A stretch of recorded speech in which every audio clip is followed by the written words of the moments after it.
Boa noite, eu sou o Márcio Debelian, curador aqui do Parque de Ideias.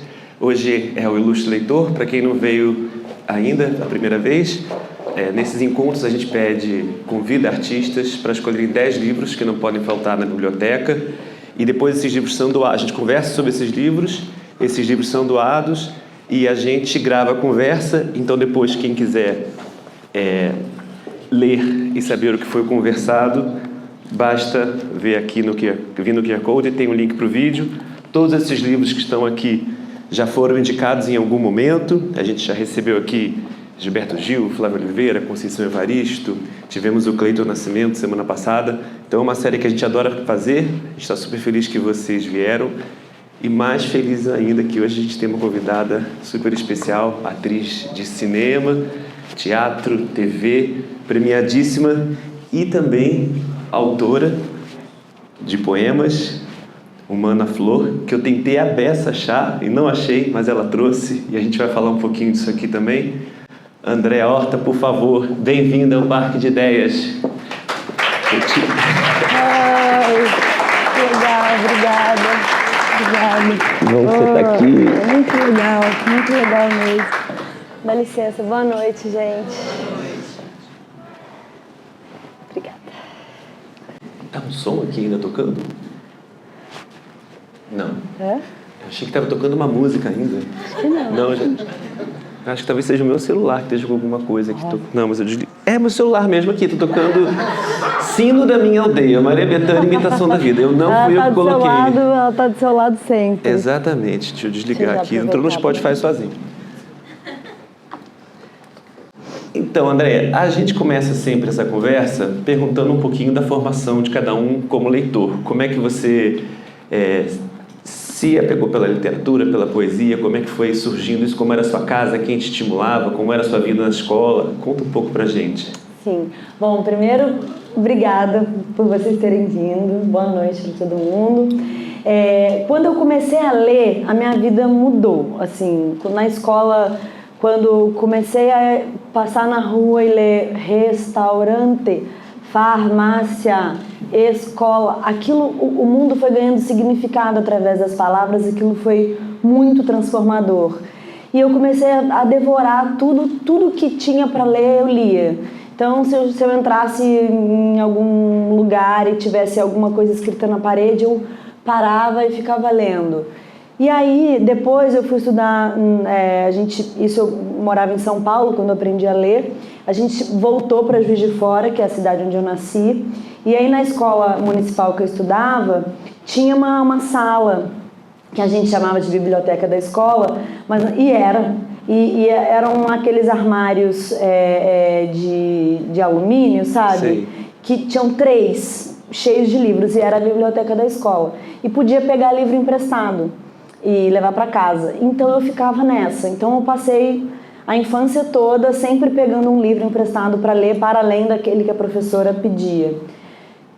De modo que esse exercício silencioso, ele foi muito fundante para mim, porque enquanto eu estava quieta ali num canto lendo, tinha muita coisa acontecendo na minha cabeça, porque cada livro era um mundo. E aí um dia, eu estava no primeiro ano do 2º grau, tinha no livro assim, de gramática um poema da Ana Cristina César que dizia assim, se eu estiver errada me perdoe, não sei se tem ou se sinto, tenho ciúmes desse cigarro que você fuma tão distraidamente. Falei, coisa linda! E aquilo era poesia. E eu falei, nossa, isso é poesia. Aí meu olhar abriu para a poesia, já ali no 2º grau só. Entendi. Mas nessa primeira fase escolar toda foi muito ficção mesmo. Você trouxe Adélia Prado, que é a nossa grande poeta, acabou de ganhar o prêmio da Academia Camões e o Machado de Assis, no espaço de uma semana, né, da ABL, e você escolheu 2 livros dela. Você ficou indecisa, mas a gente acabou trazendo os 2, porque eu não acho nem justo fazer isso com ninguém. Ela vem nessa época também, essa descoberta de Adélia, ou é uma coisa que é um pouco mais tarde? Vem logo junto, porque daí eu comecei, ali na época do 2º grau, eu comecei a prestar atenção em poesia.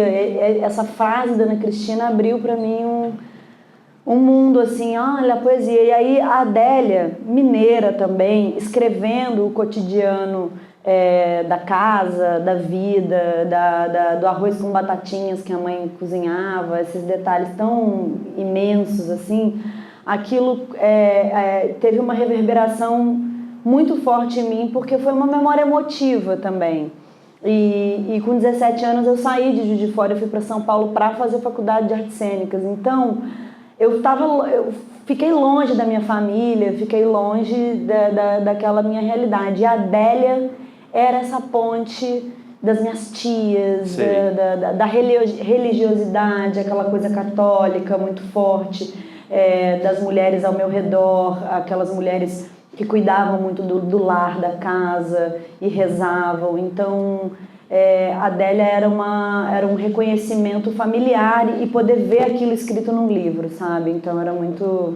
A gente tem aqui Bagagem, que é o primeiro, de 76. Esse livro ela mandou para o Afonso Romão de Santana, que escrevia no JB na época, o manuscrito. Ele adorou, entregou para o Drummond. E aí ele correu atrás. Drummond pirou com ela, exatamente. Ele escreve coisas lindas sobre ela. Depois tem uma crônica dele sobre ela e tudo mais. Sim. O próprio, se não me engano, o poema que abre esse livro é uma troca com o Drummond, né? Sim. Porque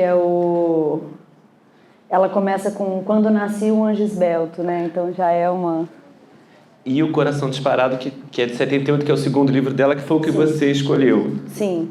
E se não me engano também, a Adélia escreveu o primeiro livro dela, assim, o Bagagem, ela tinha 40 anos também. Então isso também foi uma coisa que na época eu estava com 17, 18, e eu pensei, uau, que coisa incrível, né? E ela fez o primeiro. Ai, então eu tenho tempo. Eu achei muito bonito, assim, porque ela já tinha 5 filhos, ela já era casada há muitos anos quando nasceu esse primeiro, assim. Então, e aí o Coração é o segundo, o Coração Disparado é o segundo. E tem muitas belezas nesse livro, meu Deus. Você tem vontade de voltar a escrever poemas e publicar novamente? Sim, eu não parei, digamos assim, mas tá tudo em caderninhos lá em casa. Entendi. E coisas que são só pra mim, sabe? Sei. Mas não descarto de jeito nenhum um dia. Ela trouxe e falou assim, mas será que eu levo mesmo? A gente dou um exemplar para a biblioteca e eu achei tão lindo. Eu procurei a beça na internet, o livro dela, sebos e tudo mais, aí eu achei um e falou assim, autografado pelo autor. Aí eu entrei em contato, já foi vendido. Então era muito difícil conseguir o livro dela de poemas, que você publicou em 2008, não é? Essa edição foi a segunda edição e foi em 2008. E é independente, né? Não tem editora nem nada. Então é uma edição toda carinhosa, assim, porque a mãe da minha sócia que costurou cada saquinho, que botou a bordinha e tudo. Então é um livro muito... Eu queria que a capa fosse de papelão, então ele tem todo um... Queria que fosse um livro-objeto, uma coisinha que você pudesse ter ali, pequenininho também.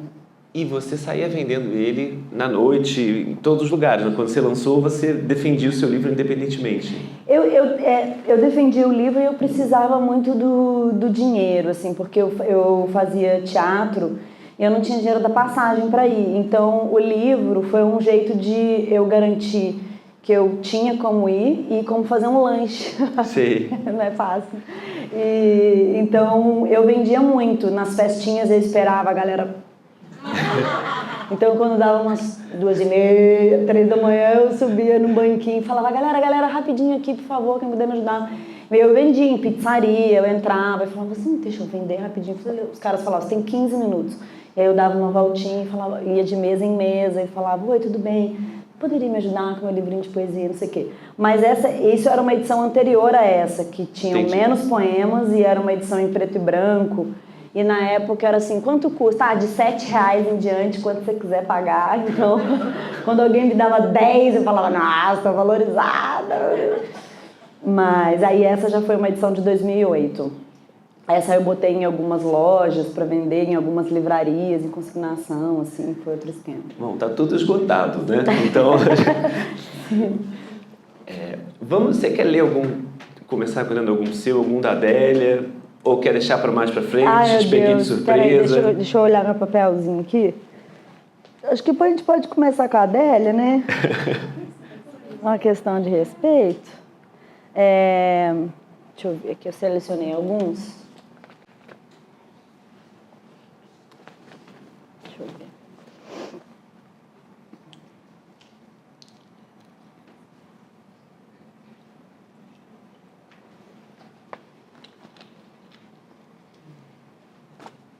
Ai, tem tantos bonitos aqui. Vou ler esse aqui chama Órfão na Janela. Estou com saudade de Deus, uma saudade tão funda que me seca. Estou como palha e nada me conforta. O amor hoje está tão pobre, tem gripe. Meu hálito não está para salões. Fico em casa esperando Deus, cavacando a unha, fungando meu nariz choroso, querendo um pôster dele no meu quarto, gostando igual antigamente da palavra crepúsculo. Que o mundo é desterro, eu toda a vida soube. Quando o sol vai-se embora, é para a casa de Deus que vai, para casa onde está meu pai. Esse é um deles. Será que lê mais um? Vamos mais um. Engraçado, eu li esse poema ontem também, me marcou meu hálito, não está para salões. É muito bom, Achei isso muito bom. bom. O amor hoje está feio, tem gripe. Não, então vou ler.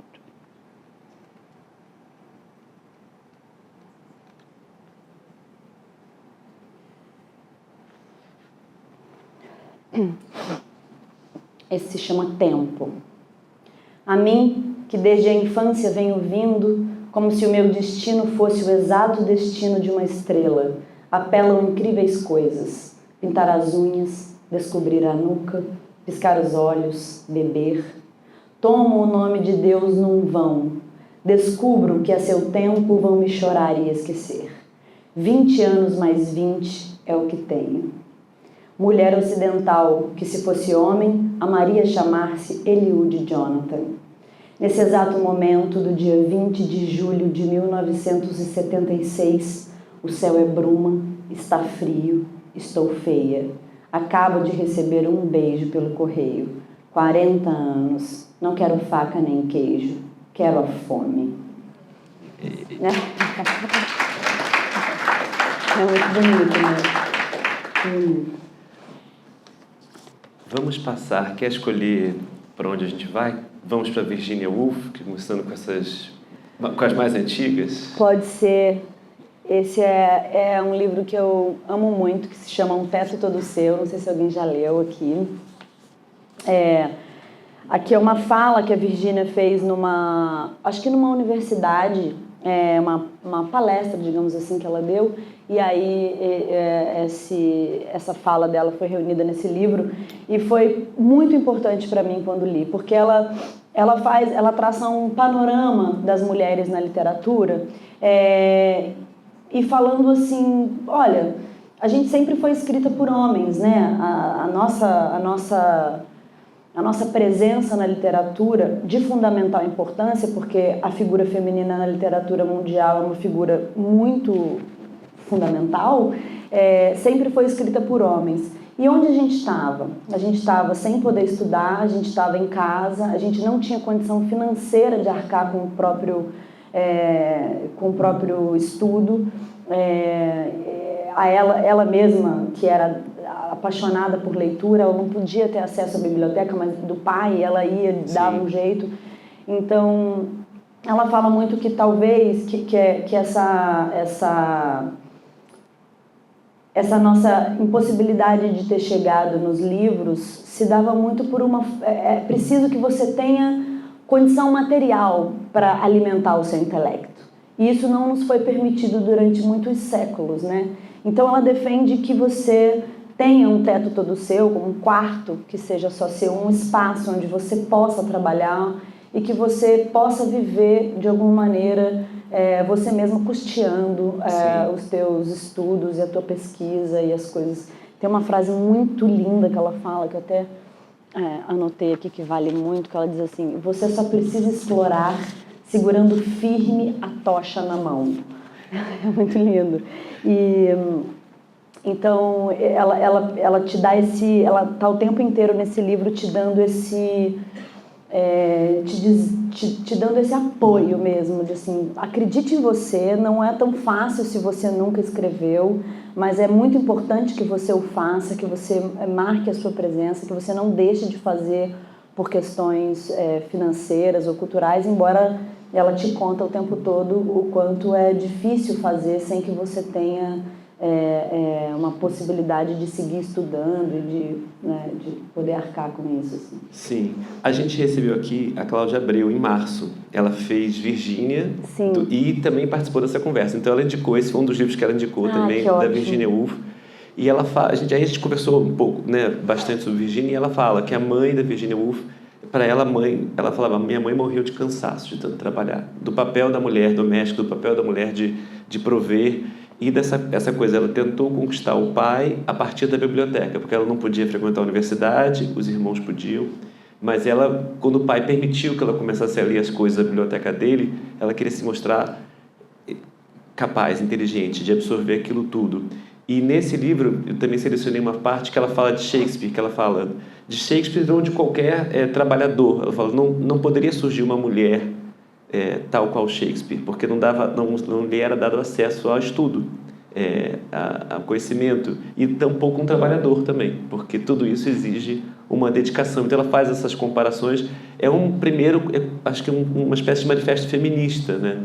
Não, também. É muito importante. E a Virgínia, quem sabe um pouco da vida dela, assim, uma vida muito dura, né? A Virgínia foi abusada sexualmente pelos irmãos, por 2 dos irmãos, durante a infância e a adolescência toda. Ela foi estuprada mesmo. Então, o primeiro livro que eu li, estou dizendo isso para dizer que é claro que isso teve reverberações emocionais muito profundas, né, na Virgínia, com muita gente depois. E ela disse isso na época. Ela tinha um grupo de estudo com uns amigos, reuniões que eles faziam em casa, e onde o combinado era que as pessoas que fossem nesse grupo de estudos, todo mundo escrevesse com muita honestidade um texto. Então era para todo mundo ali escrever uma coisa que era muito importante para si mesmo, para ler para as outras pessoas, mas sendo sincero, de verdade. E nesse clube de leitura ela escreveu narrando essas coisas que ela passou, e isso não foi um escândalo. Então, e ela seguiu escrevendo, mesmo com essas reverberações, com todo o trauma que isso acarretou nela, né? O primeiro livro que eu li da Virgínia foi Orlando, Sim. Que foi um arrebatamento também. Acho que eu tinha 20 anos também, e aquela figura que vive, acho que 2 séculos, não sei se Orlando vive 200 ou 300 anos, uma coisa assim, e que inclusive muda de gênero. Era um negócio tão incrível na época, falando de 20 anos atrás, quando eu li, era tão moderno, aquilo era incrível. E aí depois eu fui a Mrs. Dalloway, então esse foi o último que eu li. Na verdade, eu cheguei num Teto Todo Seu depois de ter lido esses outros 2, né? Mas eu acho uma escritora fenomenal, tudo que der para ler dela vale muito. Ela fala que acho que foi abusada dos 6 aos 22, e as irmãs também relatam esse abuso, e acho que talvez tenha sido padrasto também, acho que tem uma coisa envolvida. Eu sabia só dos irmãos. E a própria Orlando também tem a questão da Vita, né? Que é a namorada dela. Então é muito moderno tudo. Tem a questão de mudança de gênero, tem a questão de falar abertamente de um amor gay naquele momento. Então acho que a Virgínia abriu caminhos para muita coisa. Eu acho que ela defende uma coisa muito importante, que eu acho que nesse sentido também eu acho muito bonito, e acaba que cruza a Adélia e cruza com o Machado de Assis também, e acho que na verdade se bobear com todos, que a Virgínia, inclusive ela fala isso abertamente aqui, explicitamente nesse livro, que o que eu defendo de maneira concisa é que você seja cada vez mais o que você é. E eu acho que e aí isso, quando eu vejo a Adélia escrevendo o primeiro livro aos 40, o que é o Bagagem, depois o Coração Disparado, e todos os outros, né, Mão Seca, todos os outros que vieram depois, É muito isso, assim, e essa idade dos 40, que é a idade que eu tô hoje, e voltar a esses livros que eu li tão jovem, com que essas pessoas escreveram nessa idade que eu tô hoje, é uma outra compreensão. Porque também, eu digo cruzando Machado, porque Machado também, por volta dos 40, o Machado teve ele ficou muito doente, não sei se foi uma doença do intestino, uma coisa assim, ele ficou muito doente. E aí ele começou a escrever, o que ele começou a escrever, ele já escrevia muito, mas o que ele começou a escrever a partir desse momento era de um poder, parece que ele pegou tudo o que ele reuniu todo o poder dele mesmo e começou, foi aquela frase do Nietzsche mesmo, assim, torna-te quem tu és. Cara, sabe quando você começa a pensar, agora eu vou ser eu, agora não tem saída, eu vou ser mais eu do que nunca, e é aí que as coisas vão começar a acontecer, sabe? Então eu acho que a Virgínia, ele, a Adélia, todo mundo traz isso, assim. Toda essa mesinha aí. Já que você falou dele, eu fico feliz porque o Machado de Assis, todo mundo que vem, ele acha que ele é o autor mais indicado. Acho não, ele é. Todo mundo que vem tem sempre o Machado de Assis. Amém. Indicado aqui. Você escolheu 50 contos de Machado. Achei essa edição bonita também. Gostei dessa lombada com cor aqui. Linda. Eu escolhi esse porque eu acho que o Machado, naquela época, assim, a gente até estava falando isso ali atrás, né? Que os russos, que acabou que eu li muitos russos também, com 20 e poucos anos, na época do Crime e Castigo, ali que a gente estava estudando, mas esses autores russos, eles tinham pares escrevendo muito bem, né? Então, tinha Dostoiévski, mas também tinha Tolstói, tinha o Tchekhov no teatro, tinha uma galera toda escrevendo a sociedade russa, tudo que eles estavam vivendo. Então, você tinha, sabe, é como se eu estivesse escrevendo, você também está escrevendo e você também está escrevendo sobre o nosso tempo, a gente se via um pouco. Machado era o Machado naquela época. Eu acho que ele conseguiu compreender o Brasil e a realidade brasileira de um jeito muito poderoso, de um jeito muito com uma sensibilidade de ver essa coisa do Brasil que muda, mas não muda, sabe? Um país que muda, mas não muda, assim. Ele de alguma maneira, e ele foi captando algumas coisas tão importantes assim na sociedade brasileira, essa questão do apadrinhamento. E eu acho que nesse livro cada conto é um Brasil, e é o mesmo Brasil, mas são entranhas, sabe? Então tem coisas que eu considero muito poderosas, assim, o Teoria do Medalhão, que eu acho que é um conto assim bárbaro, inesquecível, que está te defendendo o tempo todo que você seja inautêntico. Eu acho que ele é muito contemporâneo hoje, esse Teoria do Medalhão. Às vezes eu olho assim as redes sociais e falo assim, gente, Teoria do Medalhão tá bombando aqui. Porque seja inautêntico, faça o que todo mundo faz, fala o que todo mundo tá falando, fuja de tudo aquilo que possa te fazer tremer. Quer dizer, como, minha gente? como crescer? Como não se voltar para dentro? Como fugir disso, né? Então, e ele, claro, e ele também tem uma coisa muito forte, que é a ironia, né? A ironia muito fina. Então, esse é um conto que eu amo.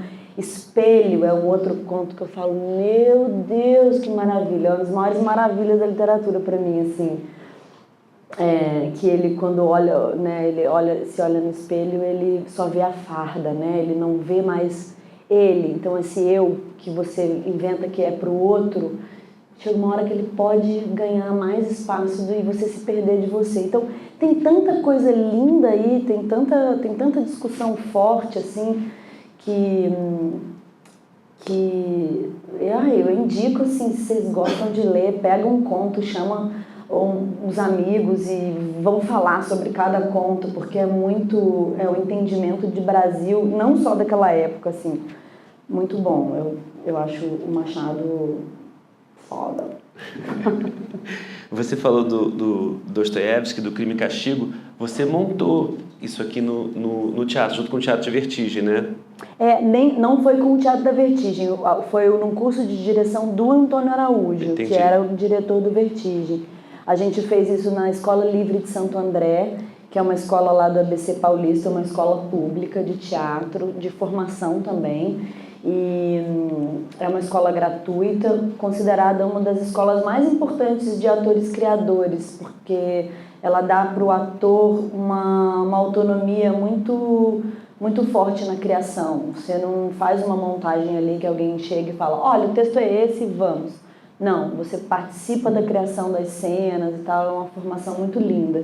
E dentro dessa escola tinha um curso de direção ministrado pelo Antônio Araújo, e a dramaturgia era por conta do Luiz Alberto de Abreu e a interpretação da Luciane Guedes, e a gente ficou 3 anos trabalhando aqui no curso. Porque isso que eu ia te perguntar, como que adapta um livro desse? 3 anos é um tempo mesmo para... 3 anos estudando, então cada aluno diretor precisava ter um dramaturgo e um núcleo de atores para aplicar aquilo que ele estava desenvolvendo, né?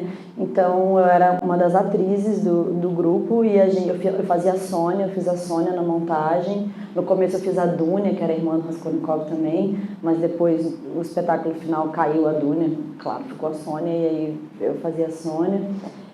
A gente ficou 3 anos estudando, a gente pegava cenas que a gente achava muito importantes e a gente levantava a cena.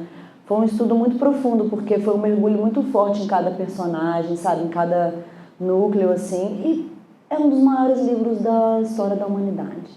É um livro que eu acho que eu indico que todo mundo se dê essa aventura em algum momento da vida, assim. Ele é um livro que é muito importante para o direito, é muito importante para a psicanálise, sabe? O Dostoiévski influenciou muita gente. E essa crise do Raskolnikov, assim, eu tenho direito? Eu sou um piolho ou eu sou um homem? Essa teoria dos ordinários e dos extraordinários, né? Os ordinários como sendo as pessoas que seguem as leis, que fazem as coisas todas certinhas e que se acontecer alguma coisa eles serão punidos, e que os extraordinários são as pessoas que de alguma maneira se dão o direito de não... enfim, é uma teoria vasta, por aí vai, mas a maior beleza desse livro para mim é porque ele trata da redenção de um homem, né?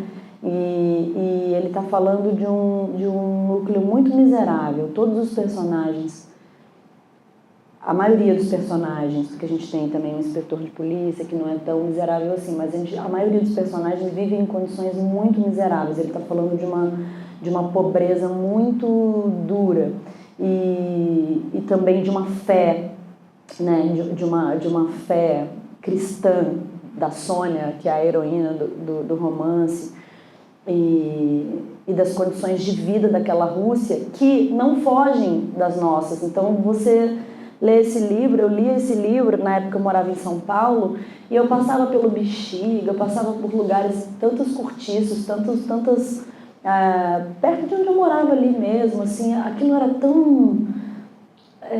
aqueles personagens todos podiam tanto estar morando ali pertinho, junto, ou de onde eu vinha mesmo, de onde eu tinha crescido. Então é um livro que eu acho muito esse processo de conscientização desse homem, essa compreensão, essa regeneração lenta da consciência, que vem através do amor, mas pode parecer que aí é tudo romântico e não é nada romântico, mas sim, é através de uma compreensão do amor mesmo.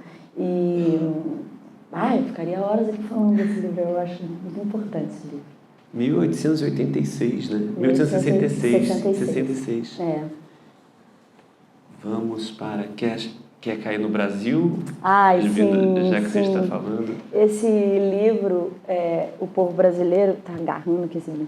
Esse livro, O Povo Brasileiro, do Darcy Ribeiro, também foi muito importante. Aliás, até o título do Humana Flor vem daqui.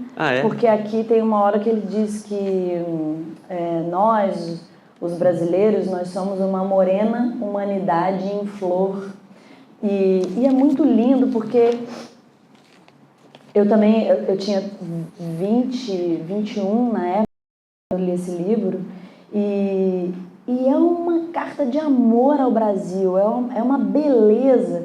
E ele trata de toda a formação do Brasil. Então, assim, ele fala de todos os povos que chegaram aqui, de como a gente estava quando os europeus chegaram aqui, e aí ele vai desmembrando, os holandeses que chegaram em Pernambuco, os fulanos que chegaram ali, os outros que chegaram ali, aí ali o açúcar. Então ele vai então ali em Pernambuco os holandeses começaram a pegar o açúcar, e o que começou a acontecer, o que começou com o cruzamento. Então você vai entendendo o Brasil em cada região do país, você vai entendendo. Para mim, estou dizendo, você vai entendendo assim, eu, quando li, para mim, foi um complemento muito fundamental, que eu achava que tinha que ter aprendido isso na escola, porque na aula de história, de quando eu fazia escola, que é totalmente diferente da aula de história de hoje, ainda bem, porque hoje já avançou muito, mas ainda falta, mas já caminhou muito, né? Isso aqui era uma ode ao Brasil e uma ode, uma fé no que a gente pode se tornar, uma fé. Ele diz: nenhum povo é igual ao povo brasileiro na história do mundo. Sim. E ele te convence por quê, ele te conta por quê. Não havia. A gente se cruzou todo mundo e a gente fez um povo original, um povo único, que em nenhum lugar do mundo você vai encontrar o cruzamento de todos os lugares, em fundação mesmo de um país como o nosso. Então a gente tem uma potência diversa e plural que nenhum outro lugar do mundo tem. E aqui é a maior promessa tropical. Então ele é tão apaixonado, Darcy, e eu li, eu falei assim: o Brasil sabe, realmente assim, eu acho um grande livro. Sim. Eu acho uma declaração de amor mesmo, muito poderosa ao Brasil, esse livro. Sabe que ele foi candidato a governador do Rio, né? Em 86. Era ele contra Moreira Franco, o Rio de Janeiro elegeu Moreira Franco. Que prometia, na época, acabar com a violência em 6 meses. Era a promessa, era o slogan do Moreira Franco. Imagine como, né? E ele que no governo... Porque eu adorava o horário eleitoral, desde pequeno, sempre gostei. E foi a época que eu comecei a acompanhar mais, e que a primeira eleição democrática para governador, depois do período da ditadura, a de 86. Então era o Moreira dizendo: vou acabar com a violência em 6 meses, e ele era o candidato do Brizola, que foi governador em 82, e a campanha era justamente em cima dos CIEPs, da questão da educação integral. Então a gente perdeu essa oportunidade de ter um mineiro governando o Rio de Janeiro. Não, isso aqui é incrível. Isso aqui realmente é incrível. Tem, assim, na internet fizeram várias edições, não sei se várias edições ou se uma dividida, mas de várias horas, do povo brasileiro filmado. Então eles vão nos lugares e tem imagens muito lindas. Sim. Do Brasil. Então, né, além do livro, você tem e tem o próprio Darcy, falando de trechos do livro e tudo, que é bem legal de ver também. Mas eu acho que esse livro... Nossa, eu acho que também todo brasileiro... Isso aqui eu acho que tinha que ter leitura obrigatória nas escolas, assim, eu acho. Sim. Vamos para... Via Ápia? Pode ser. Um outro Brasil, Giovanni Martins. Sim, Giovanni Martins. Não sei se aqui alguém já leu esse livro, Via Ápia. Eu indico muito também. Giovanni é um escritor que ele tem, acho que 33 anos, carioca. Esse livro se passa na Rocinha, no período da UPP, da né? instalação das UPPs. E ele fala de um grupo de amigos. Os protagonistas são um grupo de amigos nascidos e criados ali na Rocinha, e de toda a realidade que eles vivem, assim. Então, eu acho um livro muito, muito importante, é um livro muito atual, né? Ele até está concorrendo ao Jabuti desse ano, se não me engano, não posso estar falando, mas ele está concorrendo sim. Já teve Jabuti, não? Eu acho que ele já foi, será? Estou na dúvida agora. Eu conheci esse livro pela Ana Maria Gonçalves. Ano passado ela teve aqui, ela indicou esse livro também. Eu tinha lido o primeiro, O Sol na Cabeça. Sim. Que foi um fenômeno. Aquele livro foi traduzido para vários idiomas e ele virou colunista do Globo. Os direitos foram comprados, e esse acho que é o segundo livro dele. E é incrível porque a linguagem que ele usa no Sol na Cabeça é uma, né? Ele usa um português, aquele português dos livros, assim, tradicional e tal. Aqui é quase um dialeto e é muito incrível. Eu acho que é muito importante para a gente também, porque não é só a língua que traduz essa diferença de realidade, é todo um viver dentro de outras circunstâncias, assim. E então é um livro que me identifiquei muito também com de onde eu venho, com a minha criação e tal.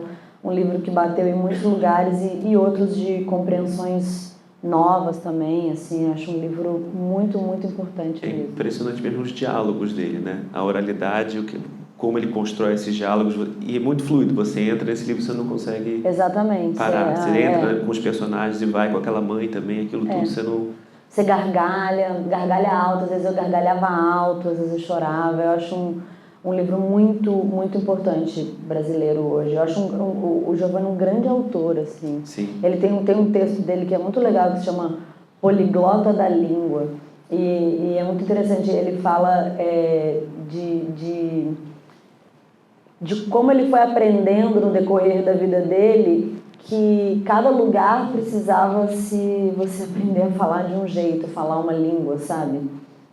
E ele começa dizendo que uma vez ele estava trabalhando numa festa infantil, de monitor de uma festa infantil, e aí ele estava falando com o pai da criança de um jeito super correto, verificando, ele estava organizando a festa com português super ok, e aí ele tinha que dar uma bronca nos meninos que estavam fazendo, os outros meninos que estavam trabalhando com ele lá atrás, e aí ele usa esse dialeto que eles costumam, essa língua, então que dentro da própria língua são muitas línguas, que isso Darcy também traz muito, só que de um jeito que não é literatura, e o Giovanni é vida pura e literatura de altíssimo nível junto, assim, eu acho um grande autor.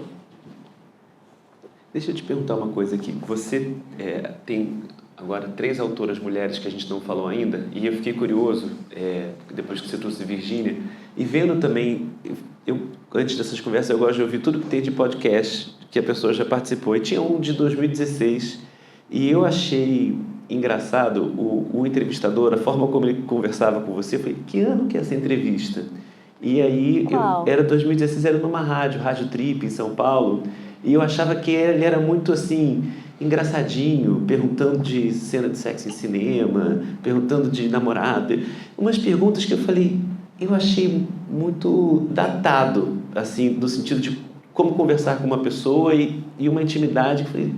E aí, vendo todos esses livros agora que você está propondo aqui também, que falam do movimento feminista, sobre vários ângulos, eu queria te perguntar um pouco isso, assim, sobre o que você vem aprendendo nesse tempo, ou desde que você foi para São Paulo também, desde vender seu livro, né, de noite, como que você sente esse tipo de aproximação, o que mudou em você, também na postura sua em relação, quando você vê alguma coisa assim que você não acha tão bacana? Poliglota da língua, né?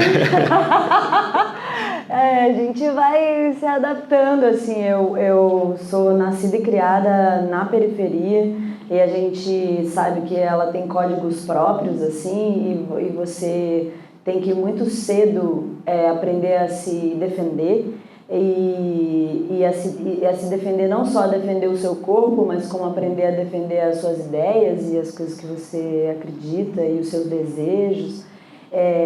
E aí você, na melhor das hipóteses, assim, eu fui tentando me construir e fazer as coisas que eu acreditava e ser honesta comigo. Então, também nunca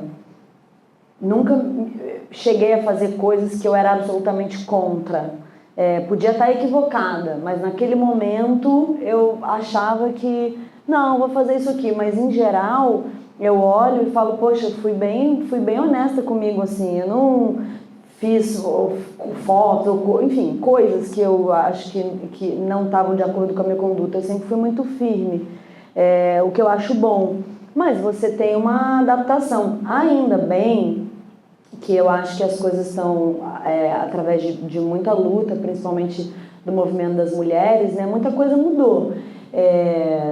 Tudo, não só no ambiente de trabalho no set, mas na maneira, né, falando da minha área, assim, mas na maneira como a gente conversa hoje em dia com uma mulher, isso você está dizendo, né? Eu acho que até a postura de hoje de quem vai entrevistar, de alguém quando vai falar com você, ou quando vai tocar em determinados assuntos, as pessoas pensam um pouco mais em como elas vão fazer aquela pergunta e a gente está um pouco mais assim tranquilo também para responder. Mas eu acho que a gente vai se adaptando, né? Tem coisas que são mais delicadas mesmo e aí merecem uma resposta à altura ou um silêncio, ou não sei, a gente vai... Não, eu te admirei na entrevista porque eu falei, você foi engraçada, você foi séria, você soube ser mineira, dar uma desviada em tudo, mas eu achei aquilo diferente de ouvir hoje uma entrevista de 2016. Para mim me soou anacrônico como era, mas não é tanto tempo assim, estamos falando de 8 anos atrás. Mas mudou tudo, né? Mudou Sim. tudo, mudou tudo mesmo. Eu acho que mudou o ambiente de trabalho, mudou a maneira da gente se relacionar, mudou o approach de determinados assuntos. Eu acho que avançou bem, acho que ganhou-se uma conscientização coletiva, assim, né? Em alguns lugares, né? Sim. A gente falou da Virgínia, né, da questão de abuso, e a Tatiana Serena Levi lançou um livro agora também, falando, né, um testemunho pessoal também. E esse livro aqui, Ninguém Quis Ver, da Bruna Mitrano, que você indicou, eu não conhecia o trabalho dela e assim, é muito tocante. Eu comecei a ler um outro, depois estava chorando já, porque era um livro que ele parte para o pugilismo quase, ele é muito forte, você leva... E ela fala também de abuso, né, com poemas muito crus, direto, não sobra nada de assim fora, não tem excesso nenhum, mas aquilo te pega muito forte. Eu não conhecia, fiquei muito fascinado com o trabalho dela.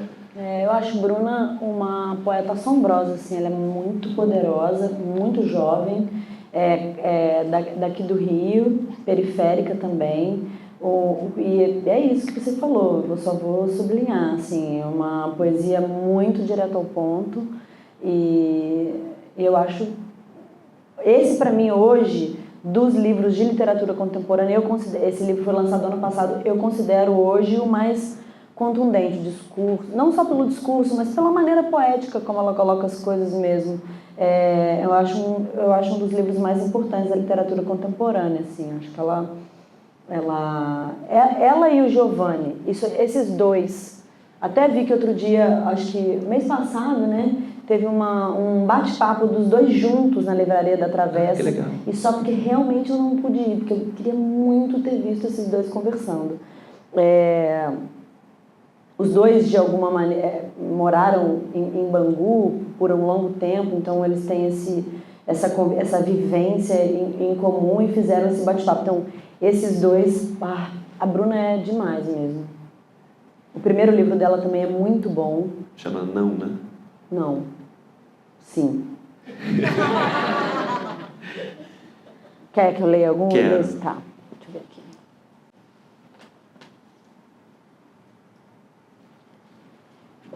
Bruno o quê? Mitrano.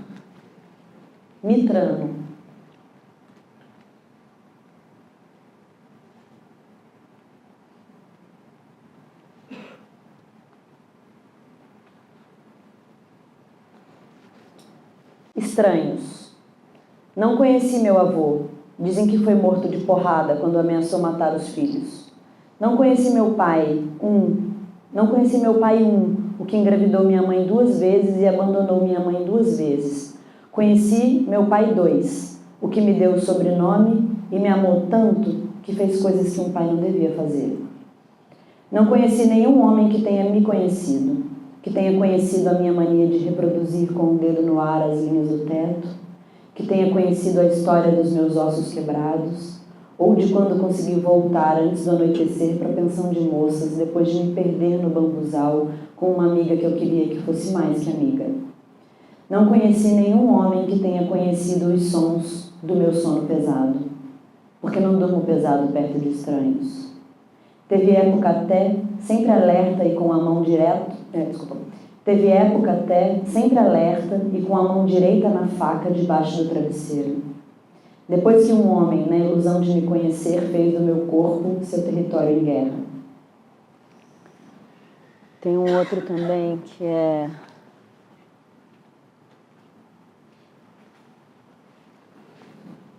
em 1989.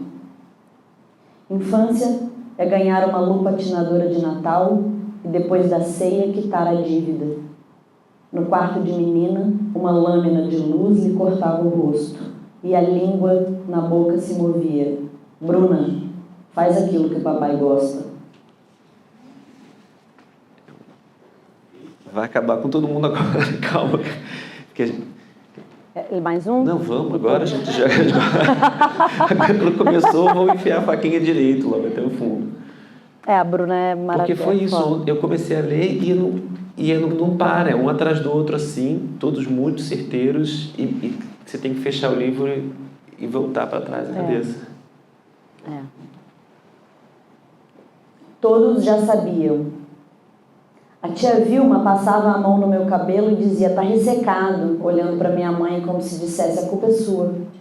Com vergonha, a minha mãe comprava cremes que não podia pagar e vestidos com anáguas e rendas que de algum modo foram responsáveis pela palavra que mais ouvi na infância, crediário. Nas festas, as meninas zombavam dos meus vestidos de bolo e corriam umas até as outras com sandálias de dedo, enquanto eu, sozinha num canto, com cuidado para não sujar aquilo que a minha mãe levaria meses pagando, tentava esquecer que a meia calça penicava e que a sapatilha espremia o mindinho. Afinal, era preciso que ninguém percebesse o que todos já sabiam. Eu era pobre. E comer sopa rala todo dia enfraquecia o cabelo. Bruna me traz.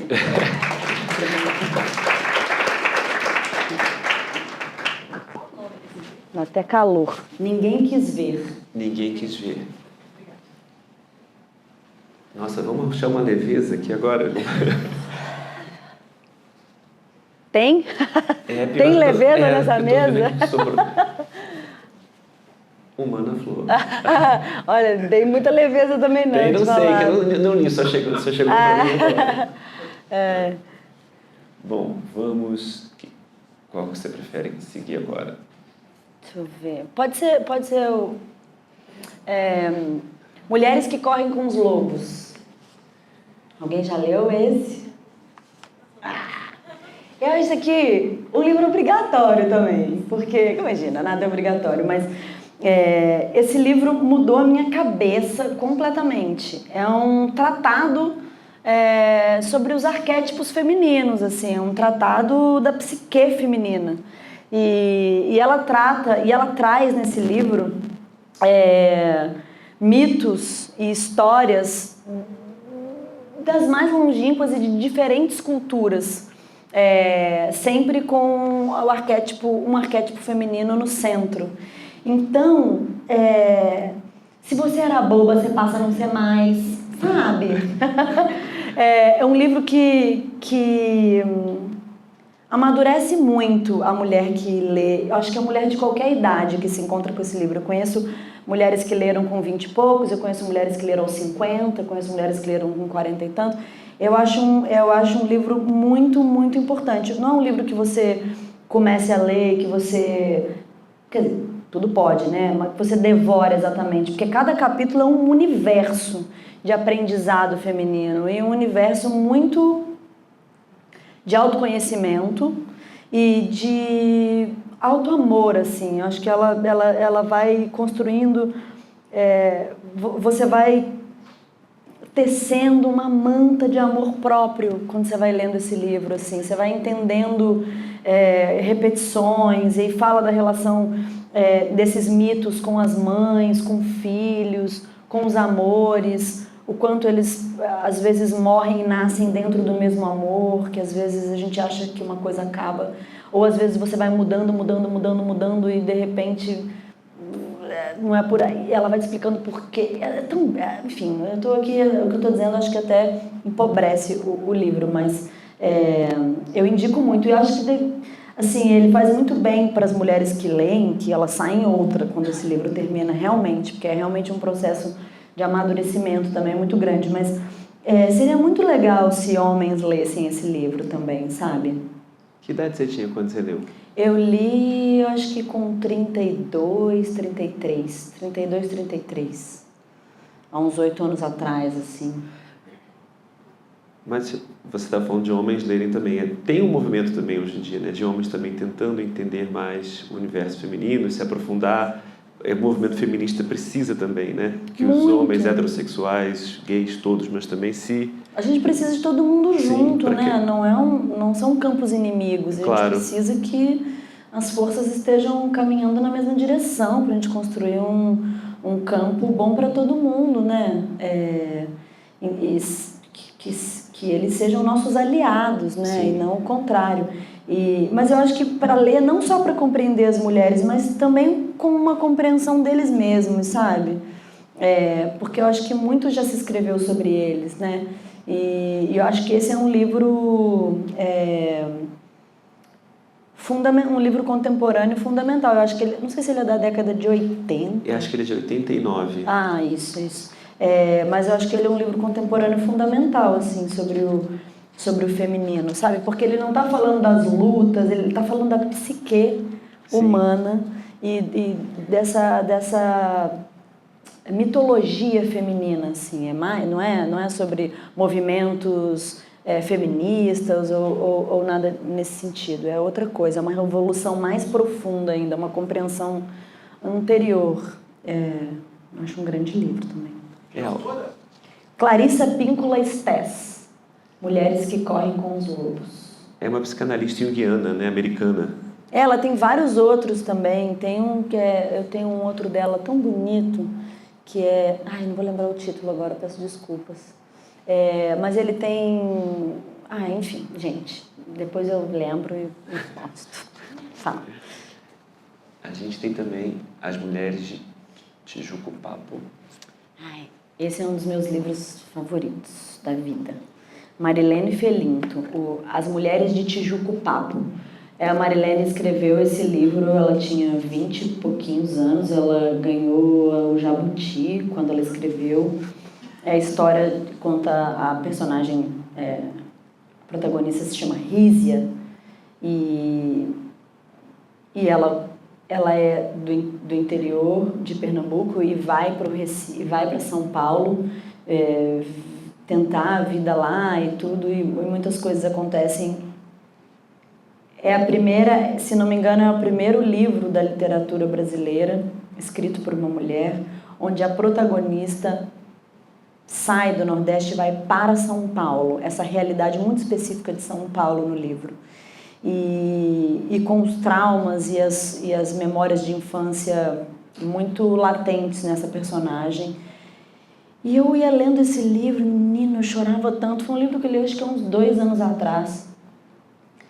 Me emocionava tanto e eu falava, meu Deus. E o fluxo de raciocínio, a narrativa dela, um negócio tão bonito, tão triste, tão doído, tão profundo, tão alucinante, tão poderoso. Eu falava, meu Deus, que livro, não sei... Esse livro tinha que ser considerado um dos maiores livros da literatura brasileira. Não só eu penso isso, muita gente... Eu já vi muitos grandes estudiosos defendendo que, assim, também perplexos desse livro não ter entrado, assim, na veia, sabe? Na circulação sanguínea da literatura brasileira. Eu acho um livraço, assim, escrito pela Marilene Felinto, que é uma autora incrível. Tem trechos, assim, de tirar o ar mesmo. Você fala assim... Fecha e dá uma andada, dá uma mexida, pensa um pouco, porque escreve muito bem. Quando você tem que compor um personagem feminino, e você fez vários personagens femininos fortes, emblemáticos, biográficos, eu estava vendo uma entrevista do Nanini com a Mariana Filgueiras e ela mostrou fotos dos cadernos dele, que ele vai fazendo colagens, vai desenhando. Você, por exemplo, fragmentos de livros como esses vão na sua composição? Tem cada personagem você tem um método ou tem alguma coisa que permeia todas as construções, assim? Tem algum diálogo com a literatura, não uma literatura diretamente ligada àquele personagem, mas essas coisas que te emocionam, você chega a anotar e transpor, por exemplo? Algumas sim, algumas frases vão porque cada personagem ganha um caderninho com anotações de ensaio, anotações de coisas que eu penso quando leio aquele texto, aquela frase. Eu digo, poxa, é como se cada frase às vezes ela se abrisse dentro dela, assim, tipo um Alice no País das Maravilhas. Então tem frases que eu dou um pulo lá pra dentro, assim, e fico lá um tempão. Cada frase abre um campo, assim.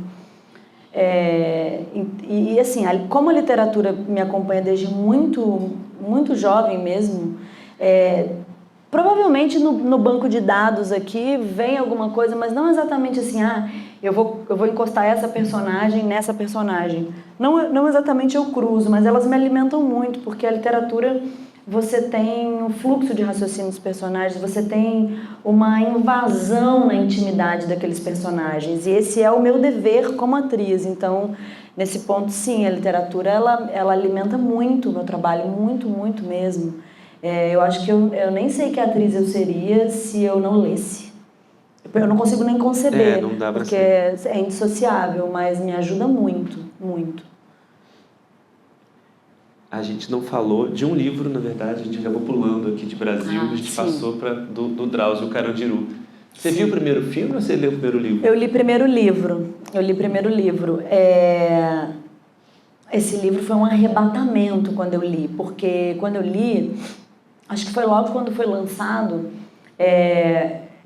eu acho que nem tinha computador em casa, a gente não tinha tanta imagem assim como tem hoje, celular e milhões de imagens e tudo. Então, a realidade carcerária não era uma coisa que já existia na minha visão, na minha mente. Eu nunca tinha entrado num presídio e eu não conhecia. Então, quando o livro foi lançado, o livro, eu não sei se alguém aqui já leu, ele tem muitas imagens de celas, muitas imagens de corpos, muitas imagens da realidade lá dentro.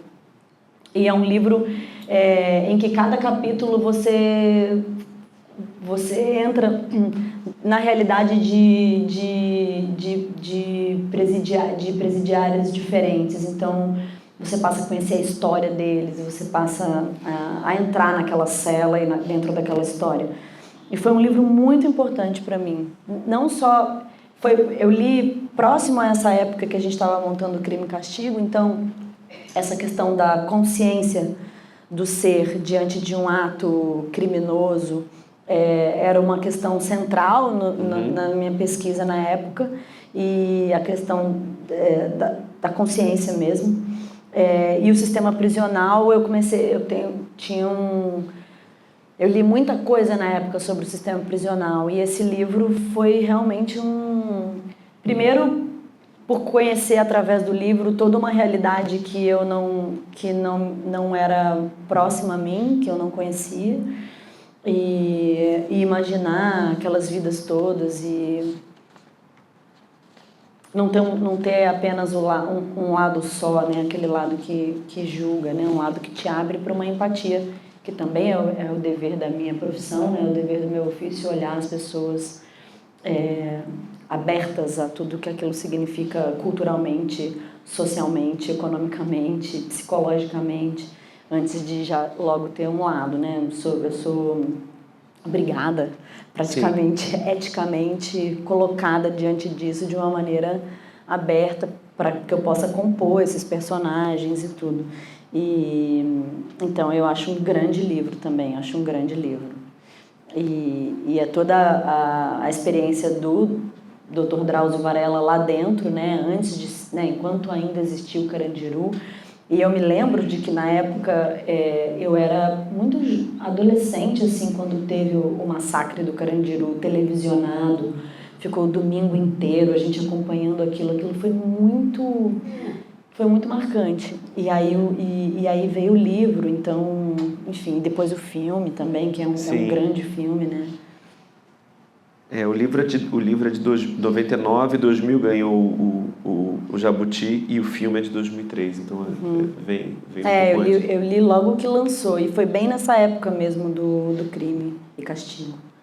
E o Dr. Drauzio entra lá para tratar das pessoas com portadores de vírus de HIV. Isso, é. E é impressionante, ele falando dos personagens, das travestis, falando, todo mundo aqui se considera inocente, né? Ele fala isso logo no começo do livro, é bem essa perspectiva de cada um que está lá dentro. E as fotos que você fala, me impressionou muito os altares ecumênicos, né? Tem Umbanda, tinha Metodista, as fotos todas que tem no livro também trazem um universo que você não imagina dentro de uma penitenciária, né? E sem contar o que já existia na época, que é a força evangélica dentro do presídio, que não tem altar, né? Mas era um pavilhão onde muita gente se convertia, porque lá era mais seguro, de certo modo. Então, o livro acaba te trazendo também, traçando para você um panorama desse crescimento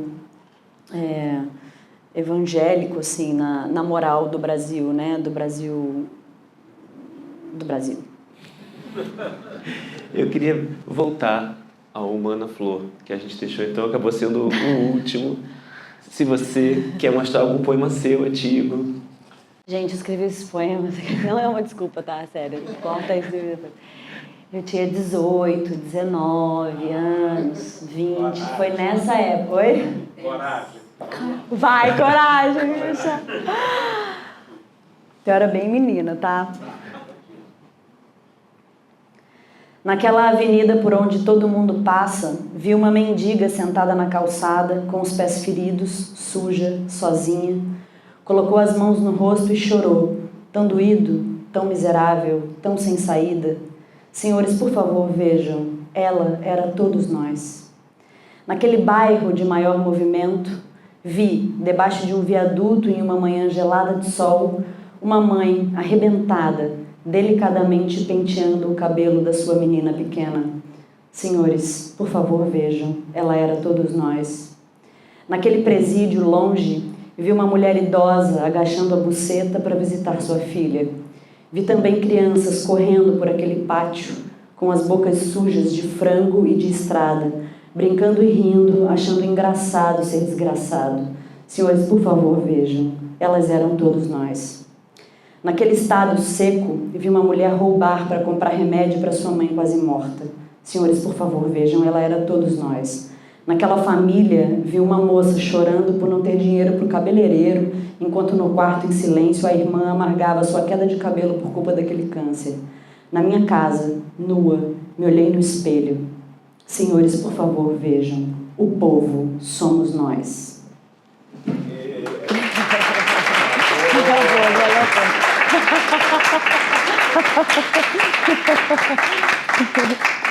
O cheiro do cabelo sujo, o cheiro entre os dentes, o cheiro do canto da unha, o dentro do nariz, da orelha, o cheiro dos pelos, o meio dos dedos, o canto dos olhos.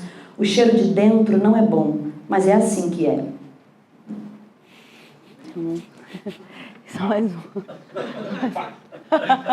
Só mais um. Morri assim, diante do mar no começo de um dia bonito. Os dias são egoístas e sempre começam. Olhando o mundo depois de tanta guerra, de tanta luta para ser, do meu vício em paixões, da liberdade, dos temporais, das mortes, dos filhos e das coisas tantas que a gente acha que é por elas que se vive, da revolução, enfim. Olhando o mundo ali, senti que valeu tudo. Cada dia teimoso, cada partida vagabundando por aí. Mas o que quero dizer é que foi a primeira vez que senti paz e que se eu soubesse disso antes, ia viver morrendo sempre.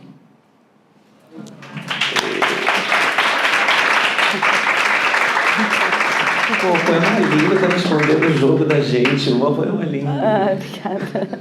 Obrigada, vocês são muito fofos.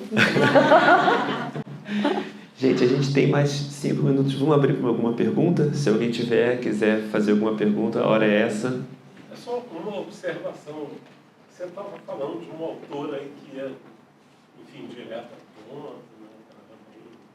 Eu acho que você também é. Né? Não dava volta, não. Não tá. Eu hoje, olha, acho que assim, na linguagem, eu ainda poderia ser mais cortante. Esse, O Cheiro do Cabelo Sujo, eu acho que ele não sobra. Mas eu acho que tinha uma juventude ali que fazia com que sobrasse. Não é culpa da juventude, a minha juventude fazia com que eu quisesse dizer muito. E eu acho que hoje eu poderia dizer mais, dizendo menos, compreende? Mas sim, a vontade era essa mesmo, era tipo, pá, não dá volta não.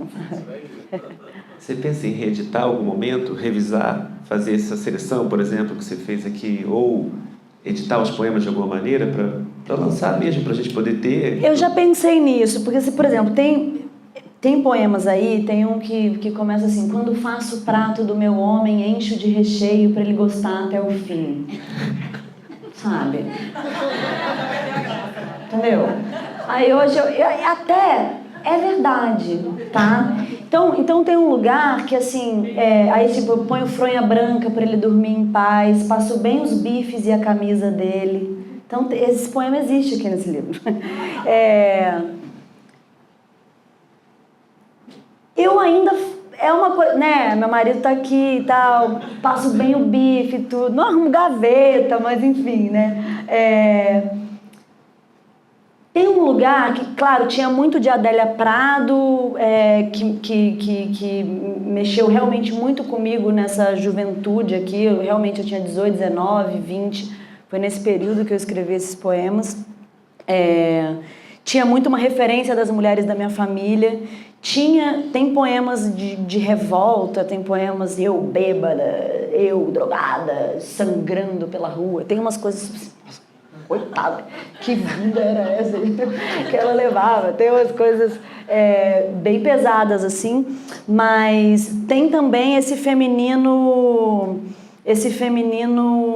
que gosta de servir, esse feminino que está à espera, e tem um feminino que está atacando pedra na vidraça. Tem essas todas nesse livro. Ontem eu estava olhando para ele de novo, né? Eu falei que eu ia trazer aqui para você, eu dei uma olhada, e eu falei, nossa, quantas apontadas, quantas humanidades em flor mesmo, apontadas, uma florzinha que começou a nascer, já logo murchou ali, morreu, falou, minha filha, isso aqui não vai dar para ser, isso aqui não vai. Aí tem outras que floresceram, olha, essa força aqui amadureceu. Essa violência aqui desse poema, eu entendo a nascente dela. Ela ainda está aqui, só que não precisa mais que seja uma força violenta. Essa aqui foi trabalhada, essa aqui eu trabalhei, essa aqui amadureceu. Essa daqui eu deixei para trás, essa daqui nunca mais. Então tem muitas assim. Então eu já pensei em fazer isso. Primeiro limpar, porque... eu acho muito imaturo eu ter publicado um livro com 109 poemas. O quê? As pessoas publicam com 20 poemas, sabe? Então tem muita coisa que nunca mais mesmo. Mas eu já pensei, só que eu acho que eu não tiraria esses. Ponho o grampo no cabelo, passo bem o bife e a camisa dele, porque de certo modo, não é que eu considero... esses gestos de amor como coisas que devam ser aniquiladas em nome do movimento. Não. Eu acho que uma coisa é uma coisa, outra coisa é outra coisa, e às vezes elas podem se misturar, às vezes elas precisam ser separadas. Então tem esse dilema. Não é um projeto reeditar, não. Mas eu já pensei nisso, sim. Poxa, porque você falando, você explicando, e é tão legítimo você ter vivido tudo isso. E só realmente uma pessoa com 109 poemas tem toda a força de uma juventude destemida, né? Sim. E isso é tão maravilhoso, porque realmente os livros são você não seria o seu livro hoje, mas ele é tão parte da sua história. Você contando aqui também, eu adorei saber de tudo isso. E os poemas que você leu, acho que todo mundo gostou, eu adorei também. Que acho bom. Obrigada. Que bom, vamos ter na biblioteca. Então, a partir de agora... Diga aí. Eu achei assim, muito fascinante você contar, que eu escrevi, né, eu estava me sentindo assim assado nessa época. E é claro que os autores, quando escrevem poesias, a Adélia e todos os outros, eles vão falar, eu escrevi esse livro, está acontecendo isso e isso comigo. Mas eu achei tão fantástico você contar assim, se ao reeditar o livro, você fizer fizesse a cronologia, você como atriz, vai ser uma coisa assim... Eu fiquei assim, com muito mais vontade, gostei muito mais, é claro que vou gostar de ler outro livro também, mas se você dando esse verniz, esse enriquecimento, hoje eu, Andréia, com X anos, e quando eu escrevi assim, se fizesse uma reflexão, pai, eu estou te dizendo que você deve escrever um livro, né? Mas eu gostei. Não, mas eu super estou te entendendo. Se tem uma introdução dessa no livro, né? Ou então, em cada fase sua, já que não sei durante quantos anos você...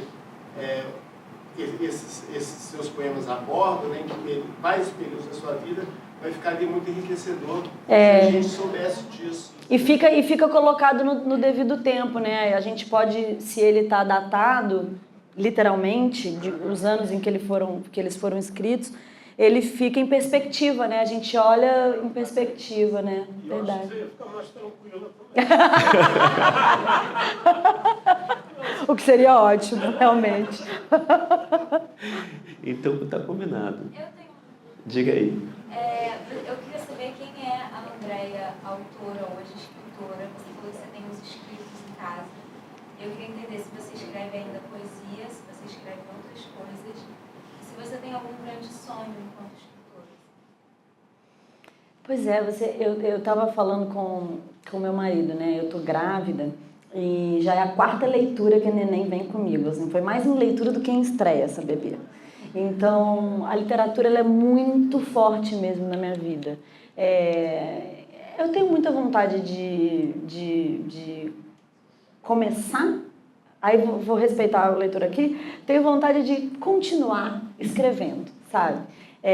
Até hoje isso ficou negligenciado mesmo, porque a atriz tomou a frente e o meu tempo todo ficou dedicado a projetos como atriz, e a escrita exige um pouco de recuo, um pouco mais de reflexão, de elaboração, de silêncio, de coisas que são inclusive muito caras a mim e que eu já estou nesse movimento, inclusive agora, nesse momento que eu estou. Mas então eu tenho muita vontade de escrever. Quanto às coisas escritas hoje em dia, elas estão menos em estrutura poética e mais em pensamentos. Aquelas coisas que a gente não dá para dizer, aqueles pensamentos aforados, aquelas coisas. Então, eu percebo que as anotações todas, elas têm depoimentos muito íntimos, assim, sabe? Menos pensado já em estrutura poética, vou escrever já um poema. Não, tem mais, acho que tem mais pensamentos ali, que precisariam ser elaborados para chegarem a um poema ainda, sabe? E você pensa para livro, suporte livro, ou poderia ser para palco também, ou cena, ou...